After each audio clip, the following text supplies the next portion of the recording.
Hello प्यारे बच्चों, this is Manoj Kumar and you are watching my channel Physics Guru M Kumar.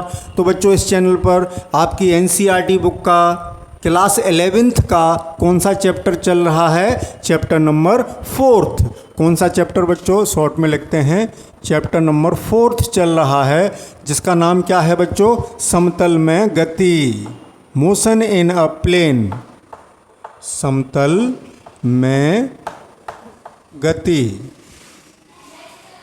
अब यहाँ जगह कम पड़ गई बच्चों, चलो यहाँ लिख देते हैं समतल में गति, motion in a plane.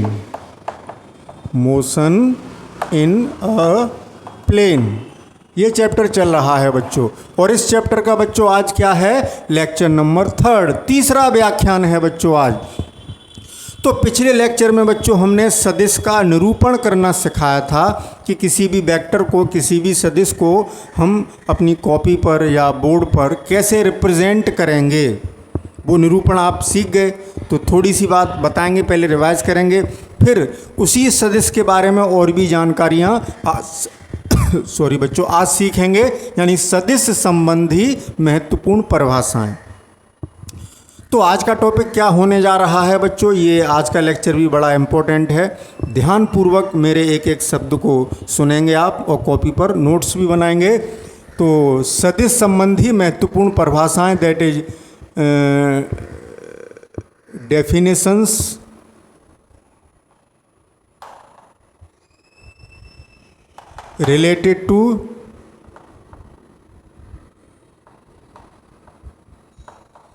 related to vectors। Important लिखना भूल गए बच्चों, इम्पोर्टेंट डेफिनेशंस। चलिए मत लिखिए इम्पोर्टेंट, जो हम पढ़ाते हैं सब इम्पोर्टेंट ही होता है बच्चों। इससे नीचे और क्या लिख सकते थे? इम्पोर्टेंट। चलिए वो ध्यान रहेगी आपको, इंग्लिश में इम्पोर्टेंट और लिख लेना बच्चों। इम्पोर्टेंट डेफिनेशंस पढ़नी है कुछ, किसके बारे में? वेक्टर्स के बारे में, यानी सदिश के बारे में। तो बच्चों, आज के लेक्चर को स्टार्ट करने से पहले अब तक हमने जो सदिश का निरूपण सीखा उसका 2 मिनट रिवीजन करेंगे, फिर आगे चलेंगे। हमने ये बताया था किसी भी वेक्टर को, अब आप बच्चों याद कर लेना कि जब मैं वेक्टर बोलता हूँ तो क्या बोलता हूँ? सदिश। वेक्टर को हिंदी में क्या कहते हैं? सदिश। तो किसी भी सदिश को बच्चों हम कैसे रिप्रेजेंट करते हैं?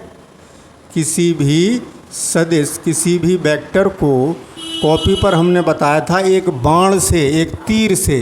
जैसे ये हो गया वेक्टर ए, और उस राशि के संकेत पर तीर का चिन्ह लगा देते हैं।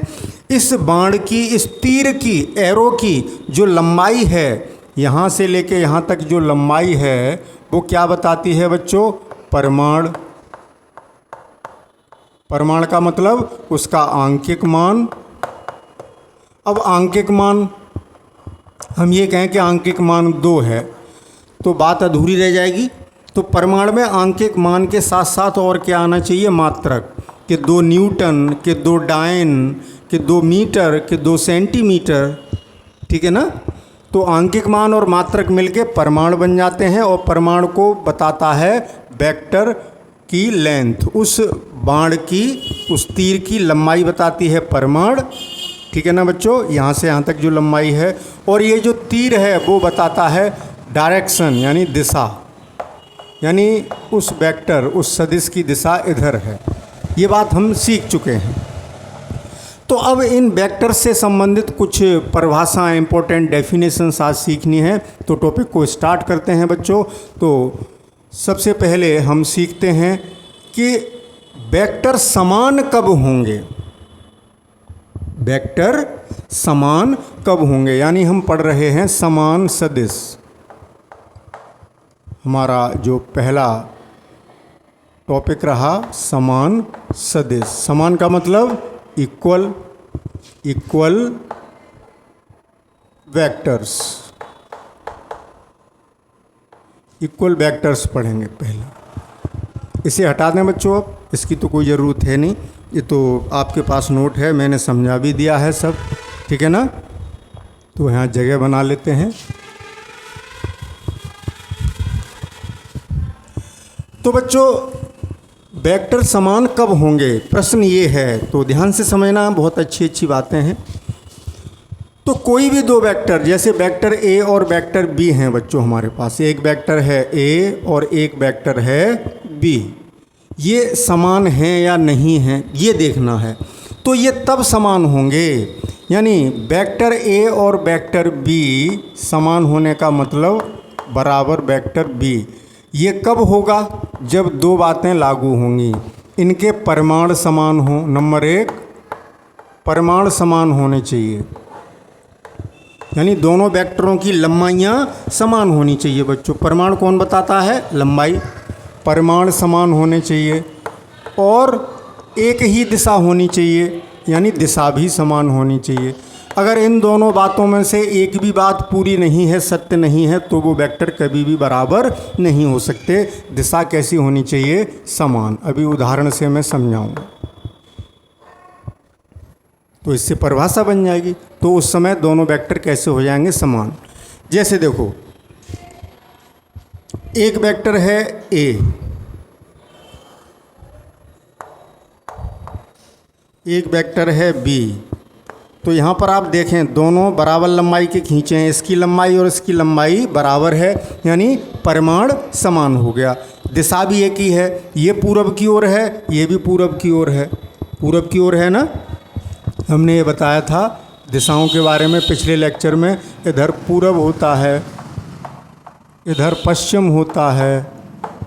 जिन बच्चों ने पिछला लेक्चर नहीं देखा है उनकी भी समझ में आ जाएगा। इधर पश्चिम, इधर पूरब, इधर उत्तर और इधर दक्षिण,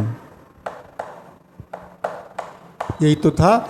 east, west, north and south. East और west, India is the best, ये आपने गाना सुना होगा। चलिए खैर, कम टू द पॉइंट। तो दोनों की लंबाइयाँ समान और दोनों एक ही दिशा में हो गए, तो ये दोनों वेक्टर कैसे हो गए बच्चों, समान सदिश हो गए। कैसे हो गए, समान सदिश। अब हम ऐसे कर लें, एक वेक्टर ये है नॉर्थ ईस्ट में, वेक्टर ए, और एक वेक्टर ये है वेक्टर बी।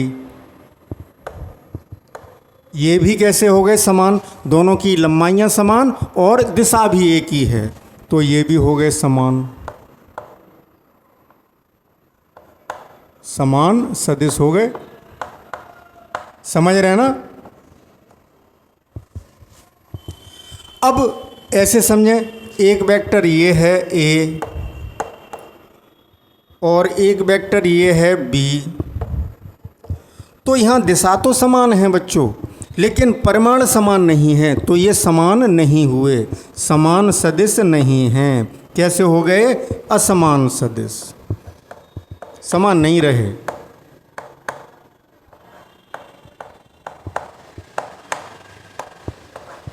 क्यों नहीं रहे, क्योंकि लंबाइयों में अंतर आ गया। एक चीज़ तो समान हो गई, दिशा समान होगी, लेकिन ये बात तो लागू नहीं हुई। दोनों बातें एक साथ लागू होना जरूरी है।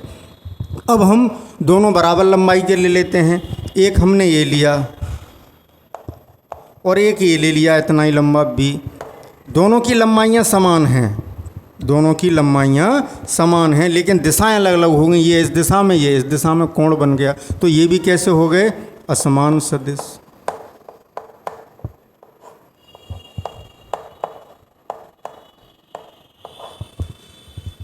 क्लियर। तो ये समान सदिश नहीं है, ये समान सदिश नहीं है, क्योंकि यहाँ लंबाइयाँ यानी परिमाण बराबर हैं, लेकिन दिशा समान नहीं है, एक दिशा में नहीं है। यहाँ एक दिशा में है लेकिन लंबाइयाँ बराबर नहीं है, इसलिए समान नहीं हुए। यहाँ लंबाइयाँ भी समान है, यानी परिमाण भी समान है, दिशा भी समान है। यहाँ दिशा भी समान है, परिमाण भी समान है, तो ये भी समान सदिश, ये भी समान सदिश। तो इसका स्क्रीनशॉट ले लें, फिर हम इसकी एक परिभाषा बना देते हैं कि ऐसे दो सदिश जिनके परिमाण व दिशा समान होती हैं क्या कहलाते हैं, समान सदिश कहलाते हैं। मैं लिख देता हूं जिससे आप लोगों को दिक्कत न हो। इसका स्क्रीनशॉट ले लें क्योंकि मैं इसे हटा रहा हूं। तो बच्चों डेफिनेशन लिखते हैं, यानी वे सदिश, जल्दी जल्दी लिखते हैं, वो आप समझते भी चलेंगे। वे सदिश जिनके, अब आप खुद बोल रहे होंगे, आपको याद हो गई होगी बात, जिनके परिमाण तथा दिशाएं, परिमाण तथा दिशाएं कैसी होती हैं बच्चों? समान होती हैं, समान होती हैं। ये कमज़ोर बच्चों के लिए लिखनी पड़ती है, वैसे समझाना काफ़ी होता है। कुछ बच्चे ऐसे हैं वो लिख नहीं पाते। फिर वे सदिश जिनके परिमाण तथा दिशाएं कैसी होती हैं बच्चों? समान होती हैं, समान सदिश कहलाते हैं। समान सदिश कहलाते हैं।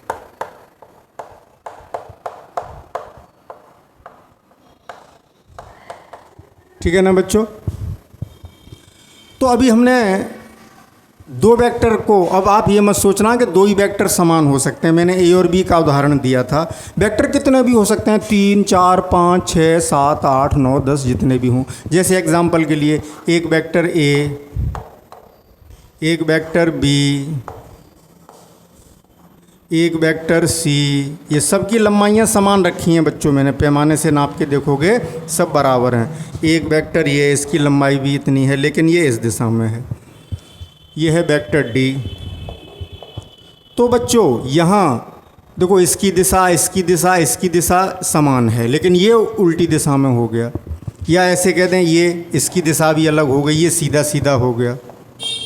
ठीक है ना? तो इनमें समान सदिश कौन कौन से हुए? लंबाइयाँ सबकी बराबर हैं बच्चों, परिमाण समान हैं। तो कौन कौन से समान हुए? ए, बी और सी, यानी वेक्टर ए बराबर वेक्टर बी बराबर वेक्टर सी, ये समान हैं। ठीक है? ये समान नहीं है डी और ई। न ए और डी बराबर है, न बी और डी, न सी और डी, न सी और ई, न बी और ई, न ए और ई, ये समान नहीं है। ठीक है ना? समझ रहे हैं? यानी वेक्टर ए वेक्टर डी के समान नहीं है। नहीं है को क्या करते हैं? समान करके काट देते हैं। यानी ए और डी समान नहीं है, क्योंकि दिशाएं पलट गई। बी और डी समान नहीं है, B is not equals to D. ठीक है? सी और डी समान नहीं है,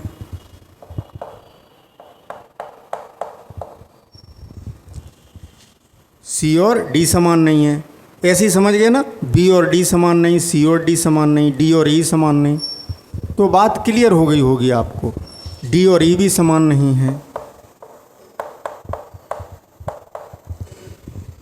बी और ई समान नहीं है, ए और ई समान नहीं है। अब आप कहेंगे कि सर अब तो पका रहे हो, बी और ई समान नहीं है। अरे समझ लो बच्चों एक बार ढंग से, बी और ई समान नहीं है, सी और ई समान नहीं है, केवल यही तीन समान थे, और ये दोनों आपस में भी समान नहीं हैं, डी और ई भी समान नहीं है। समझ गए ना बच्चों? तो अब आपको समान सदिश समझ में आ गया होगा। इसका स्क्रीनशॉट ले लें, फिर आगे बढ़ते हैं। दूसरे टाइप के वेक्टर को पढ़ते हैं, वो भी इम्पोर्टेंट है।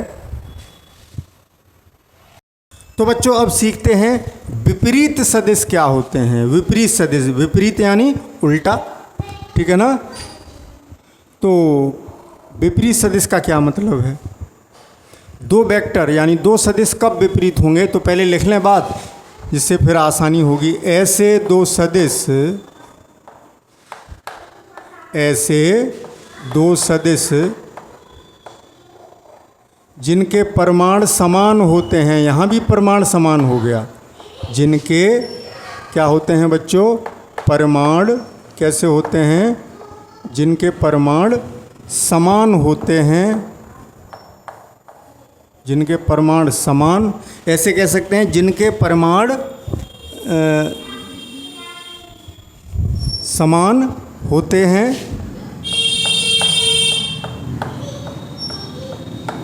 यानी दोनों तीरों की लंबाइयाँ बराबर होंगी। जिनके परिमाण समान होते हैं परंतु दिशाएं विपरीत होती हैं।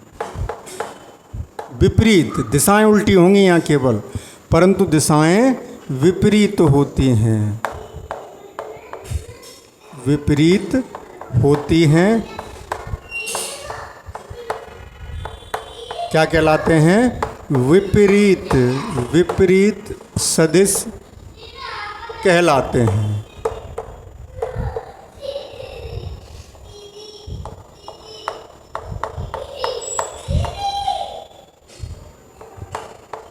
ओके बच्चों, इसका नोट्स बना लेंगे।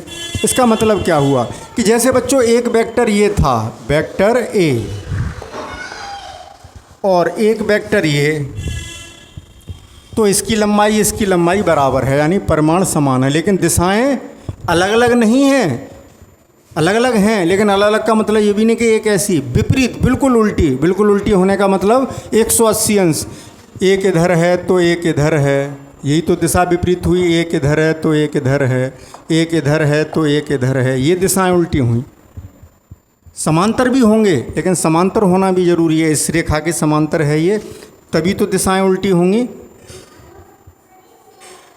अब हम ये कहें कि एक वेक्टर हमने ये खींच दिया, वेक्टर ए, और एक वेक्टर ये खींच दिया बराबर लंबाई का, ये विपरीत नहीं है, क्योंकि ये दिशाएं लंबाइयाँ बराबर हैं, लेकिन इसकी दिशा इसकी जस्ट उल्टी नहीं हुई। भाई इसके विपरीत क्या होगा? वेक्टर भी ऐसे होता, तभी तो विपरीत होता। ये और ये विपरीत नहीं है। समझ गए ना? बात समझ में आ गई। 180 अंश का कोण बने उनके बीच में, यानी थीटा कितना होना, वो इंग्लिश में और लिख दें बच्चों, विपरीत सदिश यानी ऑपोजिट वेक्टर, ऑपोजिट वेक्टर्स। ये वेक्टर बी, तो ये विपरीत हो गए बच्चों, यानी वेक्टर ए, परिमाण बराबर हैं तो बराबर लगाएंगे, लेकिन विपरीत है, दिशा पलट गई है, इसलिए माइनस लिखेंगे। अब तो इस कंडीशन में क्या लिखा जाएगा? वेक्टर ए बराबर माइनस वेक्टर बी। ये बराबर तो है नहीं बच्चों, वेक्टर ए और वेक्टर बी बराबर नहीं हैं, परंतु ये है, अगर बराबर लगाना चाहते हो तो माइनस लगाना पड़ेगा, क्योंकि विपरीत हो गया। बराबर क्यों नहीं है? लंबाइयाँ समान है, लेकिन दिशाएं समान नहीं हैं। समान के लिए दिशा भी समान होनी चाहिए थी, विपरीत के लिए क्या है? परिमाण तो समान होना चाहिए। ठीक है, अब मैंने बना दिया एक वेक्टर ये, वेक्टर ए, और एक वेक्टर ये। यहाँ दिशाएं तो विपरीत हो गई, लेकिन ये विपरीत सदिश नहीं है, परिमाण तो समान नहीं हुए, विपरीत सदिश नहीं हैं। एंटी पैरेलल जरूर हैं, प्रति समांतर हैं, विपरीत सदिश नहीं हैं।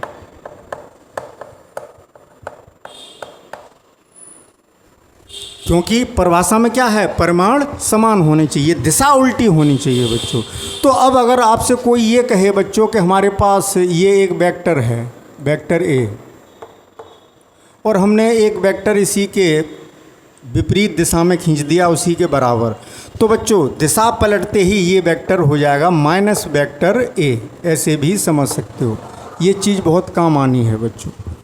कोई एक वेक्टर है, उसकी दिशा पलटते ही वो कैसा हो जाएगा? माइनस का। लंबाई उतनी होनी चाहिए। क्लियर हो गई? तो ऐसे सदिश क्या हो जाएंगे?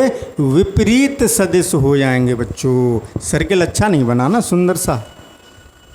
तो बच्चों चलिए, क्या कोई ज्योमेट्री थोड़ी पढ़ा रहे हैं? ओहो, चलिए कोई बात नहीं बच्चों, समझ गए ना आप? समझ तो रहे ही हैं। क्लियर?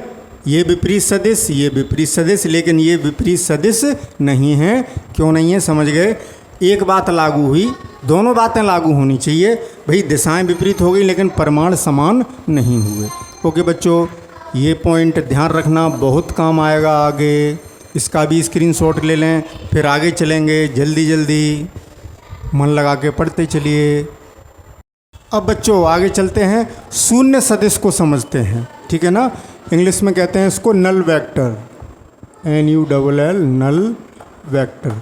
अब आप कहेंगे सर जब ये शून्य ही है तो क्यों पढ़ा रहे हो? तो बच्चों शून्य का आपको इम्पोर्टेंस पता होगा, शून्य कितना महत्वपूर्ण है गणित में। अदिश राशियों में भी आप शून्य पढ़ते हैं कि यहाँ पर 10 लिखे हैं, एक शून्य बढ़ाते ये 100 हो जाते हैं, एक शून्य बढ़ाते ये 1000 हो जाते हैं, और एक शून्य बढ़ाते ही ये 10,000 हो जाते हैं, एक शून्य बढ़ाते ही 1 लाख हो जाते हैं, एक शून्य बढ़ाते ही 10 लाख हो जाते हैं, एक शून्य बढ़ाते ही करोड़ हो जाते हैं, और इसमें शून्य का गुणा करते ही फिर ये शून्य हो जाते हैं। तो शून्य का भी बहुत बड़ा खेल है। तो ऐसे वेक्टर्स में भी शून्य की ज़रूरत पड़ेगी, ठीक है ना। तो शून्य सदिश क्या हुआ, इसको पहले लिख लेते हैं। ऐसा सदिश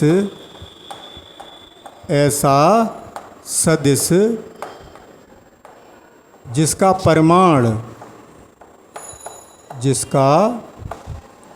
परिमाण मैग्नीट्यूड शून्य यानी 0 होता है, शून्य होता है, शून्य सदिश कहलाता है।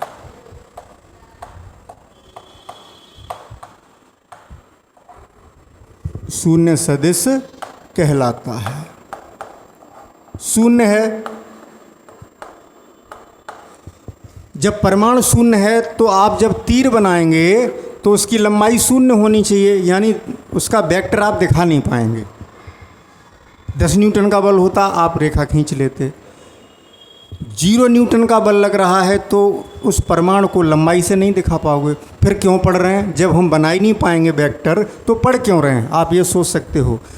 तो इसलिए पढ़ रहे हैं बच्चों। एक बात और लिख दें, इसे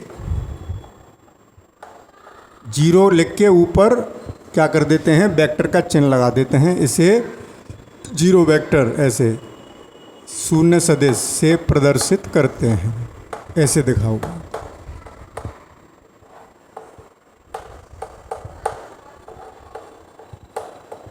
इसकी क्यों ज़रूरत पड़ी, इसकी ज़रूरत इसलिए पड़ी बच्चों कि यहाँ सदिश राशियाँ पढ़ रहे हैं, तो सदिश राशियों को जोड़ना भी होगा, घटाना भी होगा, गुणा भी करना होगा।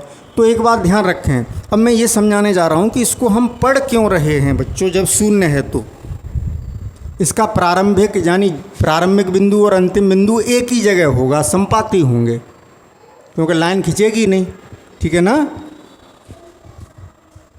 बोलें, जैसे हमसे ये कहा जाए मूल बिंदु का स्थिति सदिश, मूल बिंदु का स्थिति सदिश, ये बताओ। तो कितनी अच्छी बात है बच्चों, ध्यान से सुनना। मूल बिंदु आप जानते हो, मैंने पिछले लेक्चर में पोजीशन वेक्टर स्थिति सदिश पढ़ाया था। जैसे ये एक्स अक्ष, ये वाई अक्ष, कोई वस्तु यहाँ है पी पॉइंट पर, तो उसका स्थिति सदिश तो ये हो गया, मूल बिंदु से इसको मिला दिया, और ये हो गया पी का स्थिति सदिश। अब इसका स्थिति सदिश यहीं से यहीं तक मिलाना है, यहीं से चलना है और यहीं तक मिलाना है। तो 0 ही तो रहा, लंबाई आई नहीं, तो वो किस मूल बिंदु का स्थिति सदिश कितना हुआ, 0 वेक्टर, इसलिए पढ़ना पड़ रहा है। दूसरी बात, अगर हम ये कहें, घटाने की बात कहें कि बच्चों वेक्टर ए में से वेक्टर ए घटाइए, तो कितना आएगा, 0। अब देखो बच्चों, ये सदिश है, ये भी सदिश है, सदिश में से सदिश घटाओगे तो सदिश आना चाहिए, और आप लिख रहे हो 0, ये आ गया अदिश, तो गलत बात हो गई। इसलिए हमें शून्य सदिश की भी ज़रूरत पड़ती है। तो आप ऐसे लिखेंगे, सदिश में एक बात ध्यान रखना बच्चों, नोट दिमाग में नोट कर लेना, सदिश और सदिश यानी 2 वेक्टर्स का अगर हम या तो जोड़ करें या सदिश में से सदिश घटाएं, यानी सदिश में सदिश जोड़ें या सदिश में से सदिश घटाएं, एक ही प्रकृति के। जैसे 10 न्यूटन का बल और 20 न्यूटन का बल जोड़ें, जुड़ जाएगा तो बल ही आएगा, सदिश आएगा। अब ये नहीं हो सकता कि बल सदिश में वेग सदिश जोड़ दो, कि 10 न्यूटन में 10 मीटर पर सेकंड जोड़ दो, वो नहीं जुड़ेंगे, प्रकृति समान होनी चाहिए वेक्टर्स की। तो सदिश, बात समझ गए ना, बल में बल जुड़ेगा, वेग में वेग जुड़ेगा, त्वरण में त्वरण जुड़ेगा या घटेगा। गुणा किसी का भी हो सकता है, गुणा से मतलब नहीं, जोड़ने घटाने की बात हो रही है। तो एक ही प्रकृति के सदिश होनी चाहिए, प्रकृति समान होनी चाहिए, यानी मात्रक इनके समान होने चाहिए, ठीक है ना, विमाएँ समान होनी चाहिए।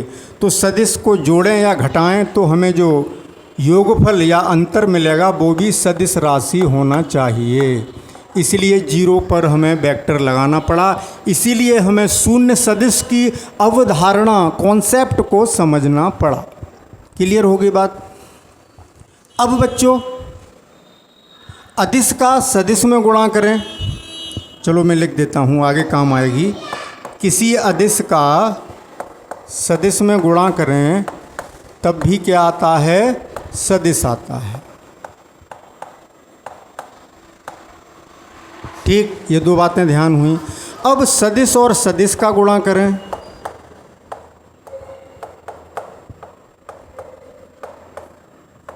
सदिश और सदिश का गुणा करें तो बच्चों दोनों बातें आ सकती हैं। अदिश भी आ सकता है, ये आगे पढ़ाएंगे, सदिश और सदिश का गुणा आगे पढ़ाएंगे।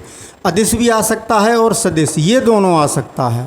वो सिचुएशन पर, परिस्थितियों पर डिपेंड करेगा, उन दोनों वेक्टर्स की नेचर पर डिपेंड करेगा कि दोनों वेक्टर कौन कौन से हैं। तो अदिश भी आ सकता है, सदिश भी आ सकता है।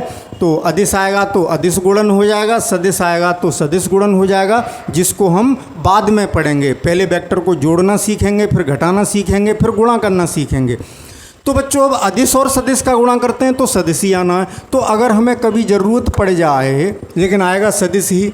जीरो क्या है, अदिश राशि, जीरो में हमें वेक्टर ए में गुणा करना है जीरो का, तो जीरो आएगा।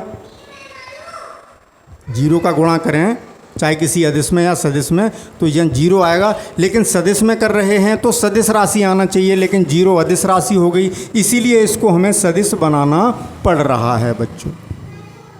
बात समझ गए? बात क्लियर हुई या नहीं हुई? ये बात ध्यान रखोगे।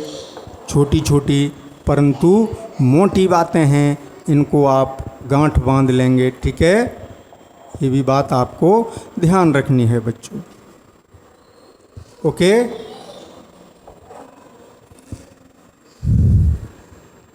तो ये कुछ ऐसी बातें हैं जिससे हमें शून्य सदिश को समझना पड़ा।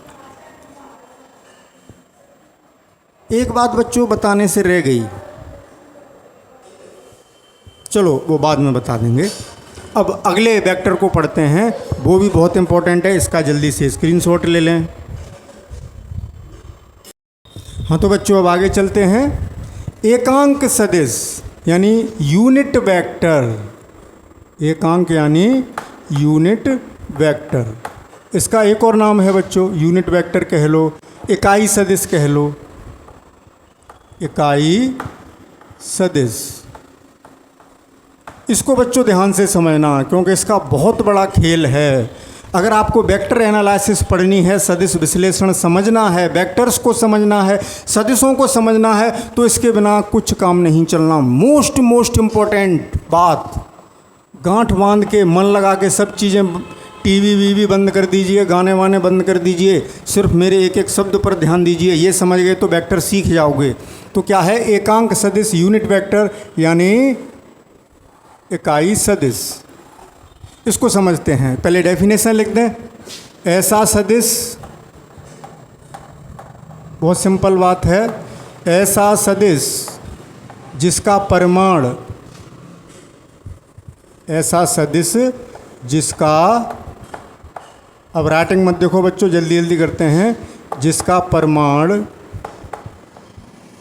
एकांक, परिमाण एकांक, एकांक का मतलब एक मात्रक, मात्रक कुछ भी हो, 1 न्यूटन, 1 डायन, 1 मीटर, 1 सेंटीमीटर, एक होना चाहिए।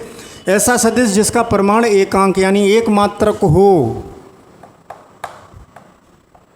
एकांक सदिश कहलाता है। एकांक सदिश कहलाता है।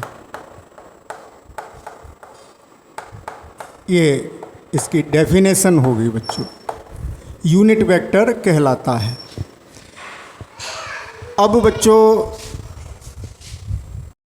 हाँ तो बच्चों अब जैसे कोई वेक्टर ये है, कोई वेक्टर ए है, इसका एकांक सदिश निकालना है, तो कैसे लिखेंगे उसको? वेक्टर ए का एकांक सदिश, एकांक सदिश यानी यूनिट वेक्टर कैसे लिखा जाएगा?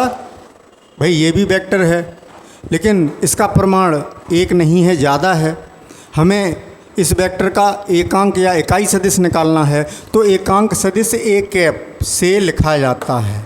इसे क्या पढ़ेंगे? ए कैप या ए हैट, ए कैप से लिखा जाता है। ये ध्यान रखना, ऊपर कैप लगाएंगे, जो यूनिट वेक्टर्स होते हैं उसमें कैप लगाते हैं, से लिखा जाता है।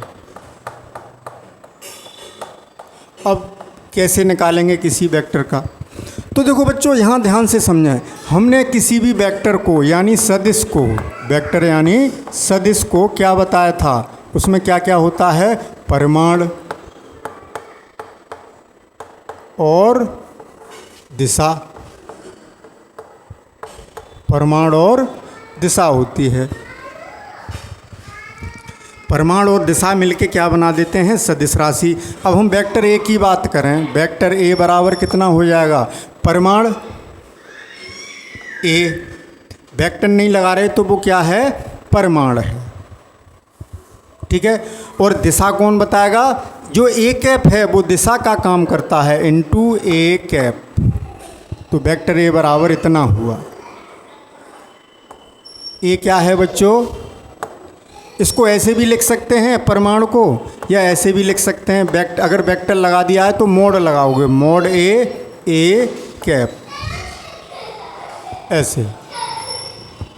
तो ए कह लें, या तो ए लिख दो, और अगर वेक्टर लिखा, अब इसमें तो दोनों चीज़ हो गई ना, वेक्टर में तो परिमाण और दिशा दोनों हो गई। लेकिन वेक्टर ए लिख दिया है तो ऐसे मोड लगा दिया तो ये परिमाण हो गया, वेक्टर ए का परिमाण, वेक्टर ए का परिमाण। ये कह लो या ये कह लो। और ए कैप क्या हुए? ए कैप क्या हुआ? वेक्टर ए की दिशा में, दिशा नहीं बदलेगी, जिस दिशा में वेक्टर है इकाई सदिश उसी दिशा में निकलेगा। वेक्टर ए की दिशा में एकांक सदिश, यूनिट वेक्टर। तो हम ऐसे कह सकते हैं बच्चों कि किसी भी वेक्टर का हमें एकांक सदिश निकालना हो, जैसे ए का, तो ए कैप बराबर कितना हो जाएगा? वेक्टर ए बटे ए, वेक्टर ए बटे ए। ए क्या है? वेक्टर, और ये है उस वेक्टर का परिमाण। इसको ए से लिख दें या ऐसे लिख दें, vector A upon vector A का मोड। यानी ये भी परिमाण है, ये भी परिमाण है। लिखने के दो ढंग हैं, दो तरीके हैं, दो सलीके हैं। ठीक है। तो ऐसे निकालोगे एकांक वेक्टर कि उस वेक्टर में, उस वेक्टर के परिमाण का भाग कर देंगे। तो परिमाण का भाग दोगे तो एक ही तो आएगा, तो उसका परिमाण एक रह जाएगा। ठीक है। यानी जो हमारा इकाई सदिश है उसका परिमाण कितना होता है बच्चों? एक होता है, एकांक होता है। यही तो बात समझ में आई। इसको जरूर समझना। अब ये समझ गए, अब हम स्पेशल टाइप के इकाई सदिश पढ़ते हैं सुविधा के लिए। अब ये वेक्टर तो किधर भी हो सकता था, जैसे वेक्टर ए इधर हो सकता था, ये वेक्टर ए इधर था तो इसका इकाई सदिश भी इधर ही होगा, ए कैप उसी दिशा में होगा। तो एक तरीके से परिमाण को तो ए से लिखा है, यानी जो एकांक सदिश है वो दिशा बताने का काम कर रहा है, ये ध्यान रखोगे। वेक्टर बराबर परिमाण इंटू दिशा। परिमाण तो उसका जो भी परिमाण है 10 न्यूटन, 20 न्यूटन, 30 न्यूटन, 10 मीटर पर सेकंड, 20 मीटर पर सेकंड, और उसका इकाई सदिश वो दिशा बता देगा, तो वो बन जाएगा वेक्टर बन जाएगा। अब हम वेक्टर को समझने के लिए, सदिश विश्लेषण के लिए बच्चों, ट्रांसमीटर देख लें बच्चों, बैटरी डाउन तो नहीं हो गई? नहीं, अभी बैटरी है। चलिए और पढ़ाते हैं। तो जो क्या कहना चाह रहे थे कि हाँ, सदिश विश्लेषण, वेक्टर एनालिसिस को समझने के लिए, सुविधा के लिए हमने इकाई सदिश निश्चित कर लिए हैं। सदिश विश्लेषण के लिए इकाई सदिश निश्चित कर लिए हैं, उनको भी समझते हैं। इकाई सदिश ही पढ़ना है, लेकिन निश्चित दिशाओं में निश्चित कर लिए हैं, सुविधा होगी। इसका स्क्रीनशॉट ले लें, फिर मैं आगे बढ़ूंगा बच्चों, जल्दी करें, वीडियो लेंदी हो रहा है। तो बच्चों इकाई सदिश तो पढ़ ही रहे हैं, लेकिन अब स्पेशल टाइप के इकाई सदिश जो हमने फिक्स कर लिए हैं उनको नाम दे दिया जाता है। इसी टॉपिक के अंतर्गत पढ़ रहे हैं लंब कोणिक एकांक सदिश। अभी बात क्लियर हो जाएगी, बड़ा आनंद आएगा आपको जब समझ में आता है ना, तो बड़ा खुशी का अनुभव होता है। यानी orthogonal vectors, orthogonal unit vectors. देखो बच्चों, जो भी हम गति का अध्ययन करते हैं, जब किसी भी वेक्टर का अध्ययन करते हैं, पोजीशन का, डिस्प्लेसमेंट का, किसी वस्तु की गति का, तो हम एक फ्रेम ऑफ रेफरेंस निर्देश तंत्र लेते हैं। और सुविधा के लिए निर्देश तंत्र हम क्या लेते हैं, जो कार्टेशियन कोऑर्डिनेट सिस्टम होता है, कार्तीय निर्देशांक ज्यामिति आपने पढ़ी है, उसमें एक्स अक्ष, वाई अक्ष और जेड अक्ष लेते हैं। ऐसे ही तो लेते हैं। एक्स अक्ष ये हमारा निर्देश तंत्र है, वाई अक्ष ये आपस में तीनों अक्षें लंबवत होती हैं। देखो एक्स और वाई के बीच 90 का कोण। अब ये आप कहोगे यहाँ 90 का कोण कहाँ है, तो बच्चों है क्या कि ये जेड अक्ष हमने कॉपी पे यहाँ दिखाई है, ऐसे है। जैसे आप अपने एक कमरे को देखिए, कमरे के कोने में जाइए, एक एक्स अक्ष, एक वाई अक्ष और एक जेड अक्ष, तो तीनों आपस में परपेंडिकुलर हैं, 90 अंश का कोण बना रही हैं। तो ये जेड अक्ष कॉपी पे ऐसे तो बना नहीं पाओगे हवा में, तो यहाँ दिखा दी है, उसका प्रोजेक्शन दिखा दिया है, और ये हो जाता है मूल बिंदु। तो हमें इन दिशाओं के सापेक्ष गति पढ़नी पड़ेगी। किसी की पोजीशन दिखानी है, बल दिखाना है, वेग दिखाना है, त्वरण दिखाना है, यानी वेक्टर्स दिखाने हैं, तो इन्हीं का सहारा लेंगे। तो इन दिशाओं में हमने एकांक सदिश को निश्चित संकेत दे दिए हैं, वही हमारे लंबकोणिक एकांक सदिश कहलाते हैं। जैसे एक्स अक्ष की दिशा में हमने इकाई सदिश माना है आई कैप। क्या माना है बच्चों? आई कैप। ये निश्चित है, आप इसको पलट नहीं सकते कि हम वाई अक्ष में आई कैप मान लें। कोई ये कहे कि एक्स अक्ष की दिशा में इकाई सदिश, भाई वैसे किसी दिशा में कोई वेक्टर है ए, तो इसका इकाई सदिश तो ए कैप होगा, लेकिन एक्स अक्ष की दिशा में इकाई सदिश आई कैप, वाई अक्ष की दिशा में जे कैप और जेड अक्ष की दिशा में के कैप। तो ये इकाई सदिश निश्चित हो गए। एक्स अक्ष की दिशा में इकाई सदिश,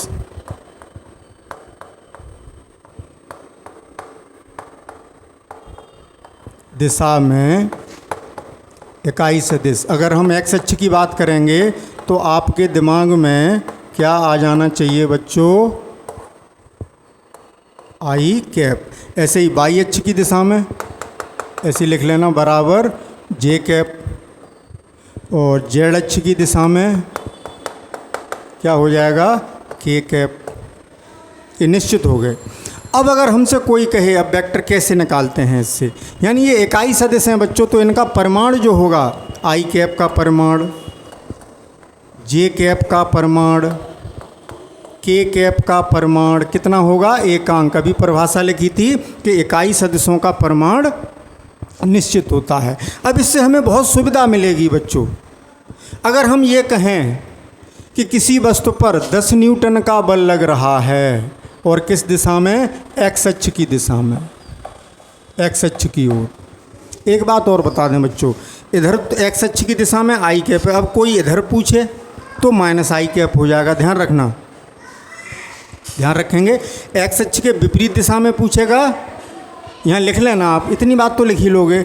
एक तो आपने ये लिख लिया एक्स अक्ष की दिशा में इकाई सदिश आई कैप, फिर लिखोगे एक्स अक्ष के विपरीत दिशा में इकाई सदिश बराबर माइनस आई कैप। एक लिख देता हूँ मैं, बाकी के लिख लेना। एक्स अक्ष के विपरीत दिशा में, विपरीत दिशा में, या ऋण एक्स अक्ष की दिशा में, उसको ऋण एक्स अक्ष कह देते हैं। एक्स अक्ष के विपरीत दिशा में इकाई सदिश, इकाई सदिश बराबर कितना हो जाएगा? माइनस। दिशा विपरीत हो गई तो माइनस आ जाता है वेक्टर में, अभी पढ़ाया था विपरीत वेक्टर। ऐसे ही अब आपको क्या लिखना है? वाई अक्ष के विपरीत दिशा में, वाई अक्ष के विपरीत दिशा में वो कितना हो जाएगा? माइनस जे कैप। जेड अक्ष के विपरीत दिशा में इकाई सदिश कितना हो जाएगा, माइनस के कैप। क्लियर हो गई बात। अब इसको समझते हैं कि इसका क्या औचित्य है। तो अभी बच्चों हमने बताया था कि कोई भी सदिश होता है तो उसमें परिमाण और दिशा दोनों होती हैं। तो अब अगर हमसे कह रहा है कि 10 न्यूटन का बल एक्स अक्ष की दिशा में लग रहा है किसी पिंड पर, तो बल F को कैसे लिखेंगे? देखो, एक तो परिमाण लिखेंगे और क्या लिखेंगे, दिशा। तो परिमाण कितना हो गया बच्चों, इसको यहाँ मत लिखना, कॉपी पे अलग लिखना। परिमाण कितना हो गया, 10। और दिशा कौन बताएगा, इकाई सदिश। किधर लग रहा है बल, एक्स अक्ष की दिशा में, और एक्स अक्ष की दिशा में इकाई सदिश क्या है, आई कैप। तो दिशा का काम किया आई कैप ने। तो वेक्टर एफ बराबर हो गया 10 आई कैप। समझ गए? बहुत इंपॉर्टेंट बात जो आगे काम आएगी। क्लियर हो रही है ना बात?